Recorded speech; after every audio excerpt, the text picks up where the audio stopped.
Hello bakers and welcome to Upside Down. Today we are going to be talking about distance fields inside Unreal Engine 4. Now let's roll the intro.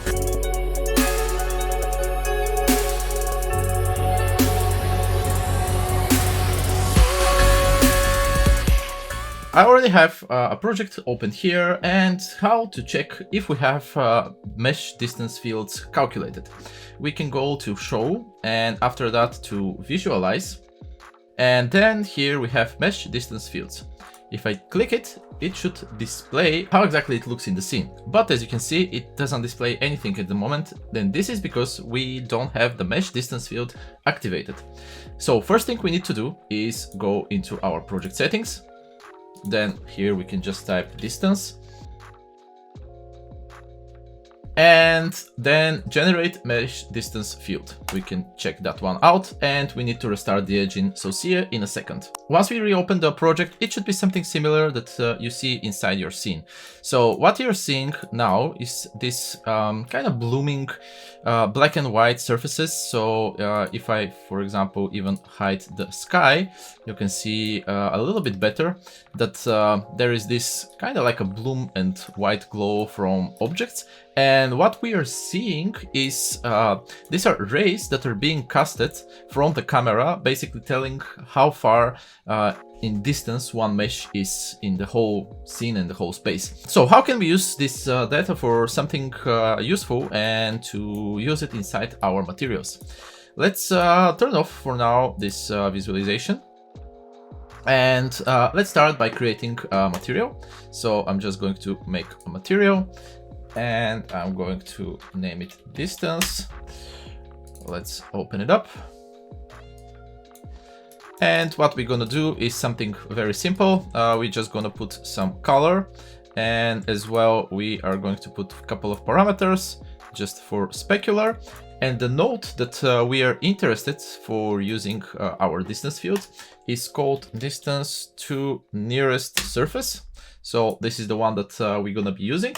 And what we can do as a start, just so that we see what exactly the node does, we're just gonna use this into our base color. I'm gonna hit apply, save it, and let's grab a cube. I'll scale it up a little bit. We're gonna apply this material. And now we see something similar to what we were seeing before. As you can see, we have these white edges, which are closer wherever there is some sort of a surface, and then we have like this gradient going into the middle. So this is pretty much like a visualization, I would say, for the distance field from the material that we have. One way that we can use this as information is, for example, we can blend some materials or some textures from the ground up or from wherever it's touching another object. So let's go back to our material, and here before connecting our surface, we are just going to use divide, and then we're gonna divide it. Basically the number for the divide is going to be the amount of the distance, like in units.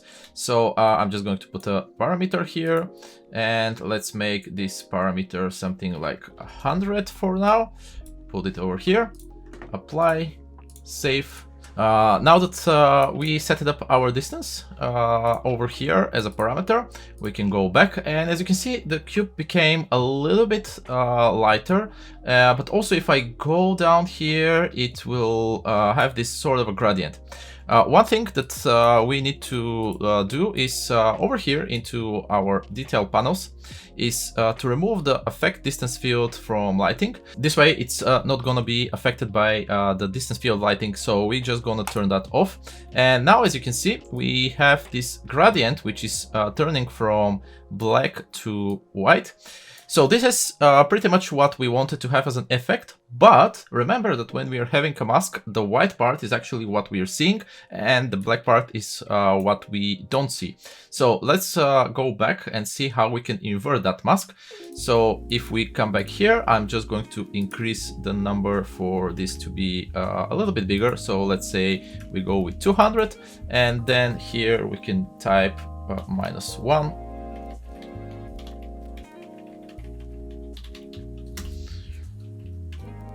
And now if we put this into the base color, apply it, go back to the scene, you can see that not only that we have a much bigger gradient, but also we have it in the correct way. So we have the bottom part, which is going to be white, and the upper part is going to be dark. So this, I think, is too huge of a number. So let's go with 120. Yes, something like this looks pretty good.